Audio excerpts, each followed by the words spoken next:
welcome to my channel. I hope all of you out there are having a wonderful day. In this video, I'm going to be covering just the basics of Manduka moth care. I know some of you have asked me questions, how do I keep them alive? Or they won't pupate, or they do pupate and they emerge and then they die. So I'm just going to kind of go over roughly 5 or 6 possibly basic tips on how to care for these guys. It really isn't all that hard, but you do need to dedicate a lot of time. They do need a lot of care and your attention. So let's see. I will go ahead and say this just right to begin with. You will have loss. You will have moths that don't emerge. You could have 100 pupas. All of your worms burrowed, all of them went underground, and it's been 3 or 4 weeks. None of them have, some of them just didn't come up. You're going to have loss. Even with a high number of pupas, once they emerge, they may have deformed wings. Their wings may not expand at all. Just be prepared. There is going to be loss. It is normal. But if you follow everything that I cover in this video, you should be fine. You should do fairly well. But like I said, these are wild creatures. They're not pets. They weren't meant to be domesticated, but they are bred in captivity. So yeah, well, let's get right to it. If you look closely here in the middle of the screen, you can actually see a male and a female. They are breeding, mating, as you can see. And they'll do this for about 3 to 4 hours. They'll stay like this. So don't be alarmed and think, oh no, they're stuck together and they're never going, what is happening? They're fine.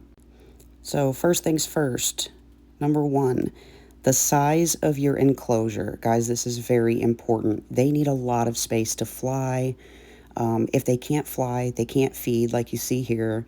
They can't. You can't cram them in a little tiny flight enclosure. It will not work. There are videos out there that claim you can do this with maybe 1 or 2. But even with just 1 or 2 moths, if you're not super experienced in being able to sex them and tell if you have male or female, you're not going to get eggs. So if you're certain and you've done your research and you know you have males and females, congratulations to you. You're on your way. Just make sure you have a big enough flight cage for them. Mine is a 4x2x2 screened chameleon enclosure I purchased on Amazon. So I highly recommend a lot of space. I usually have 10 to 15 moths at a time, ranging anywhere from more males to females and sometimes more females to males. It just kind of depends. Now, some sources claim, so this is number 2, some sources claim that you can use commercial, like ready-made hummingbird feed. The nectar, there's clear and red. I don't do that. I personally refuse to do that. I use a mixture of brown sugar, honey, and the honey I don't add very much. I only add like maybe half a teaspoon of honey into the mixture, and then just a couple drops of vanilla extract to attract them. They're really attracted to that fragrance. Also, almond extract works really well, but I usually just use the vanilla because I have a ton of it. So, but yeah, you just, when you mix it, make sure in the initial container that you're mixing it in, make sure the water's pretty warm, about as hot as your like faucet will get, or if you're using any kind of purified water. I just use tap water, guys, honestly. But you can use really, I think, any kind of water you want. But just mix it. about not quite a 50-50 ratio. So I would say like 4 parts water to maybe 2 parts, less than 2 parts sugar. So you don't want it too thick. If it's too thick, they can't drink it. And if it's too thin, it's doing nothing for them. So you just kind of have to mess around with it and find that perfect consistency. And once you do, they will be feeding like crazy. Like this one here. It was really cool that I caught this. They eat for about a minute or so at a time. Some of them only eat for about 15-20 seconds and then they're off.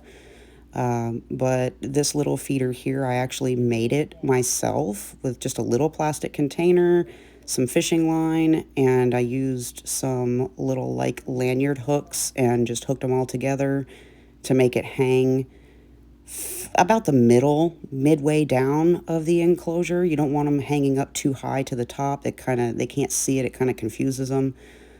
So mine are hanging relatively low.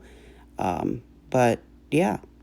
So number 3, the type of activity you're going to see. A lot of people aren't really sure what these guys are doing and what to expect. During the day, they do not move at all. They do not eat.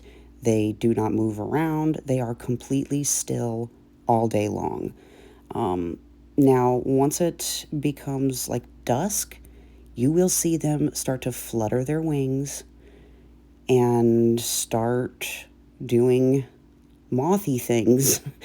They'll flutter their wings, almost like make them vibrate so they can warm up. When they do this, they warm up and then they take flight. And they will fly around, lay eggs, mate, eat, all that stuff. They do it pretty much all night long. And I like to keep lights on them during the day. I have a grow light that I got off of Amazon that I use to keep my live plants in the enclosure alive because my enclosure is indoors. But at night, all the lights go off. Around 5:30, 6 o'clock, all the lights go off and they get started. It is so cool. So if you notice your moths are kind of moving around and flying and you hear them, try not to disturb them. Try to let them do their thing and just try not to disturb them too much. You're more than well, you can always just like sit in front of the enclosure and watch and observe, which brings me to my next point. Do not, under any circumstances, no matter how much you want to, do not handle them, guys. Don't. They are not pets, okay?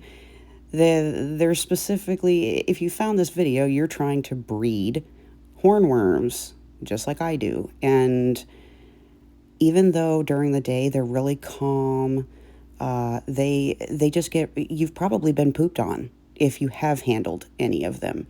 They probably have sprayed you with poop. That's a defense mechanism. They're very sensitive little creatures. They don't want to cuddle with us. They don't.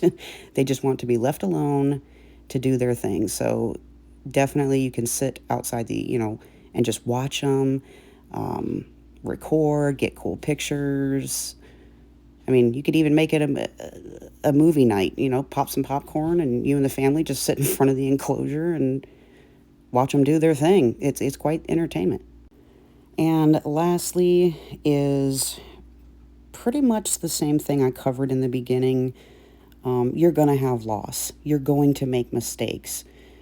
You're going to learn a lot along the way. This is not something that you get involved in and everything the first time around. You don't. You will learn a lot. You will have loss.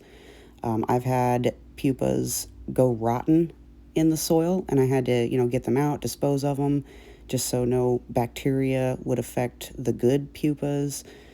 And I'm going to do a separate video on how to get your hornworms to pupate and get them through their pupation process to become these beautiful little creatures. So stick around for more videos. If you can, it would be awesome if you could give this video a thumbs up if you enjoyed it. Like and subscribe for more content because like I said, I have a ton of videos coming. I just have to make the time to do it. But I did make the time to make this one, and I really enjoyed just watching them. This one here is laying eggs. As you can see, the female, she just kind of grabs onto a leaf, curls her little abdomen, and sticks the eggs to the underside of the leaves. So that's where you'll find most of your eggs. I can do another video as well on egg care, but I'm not going to be covering that in this video.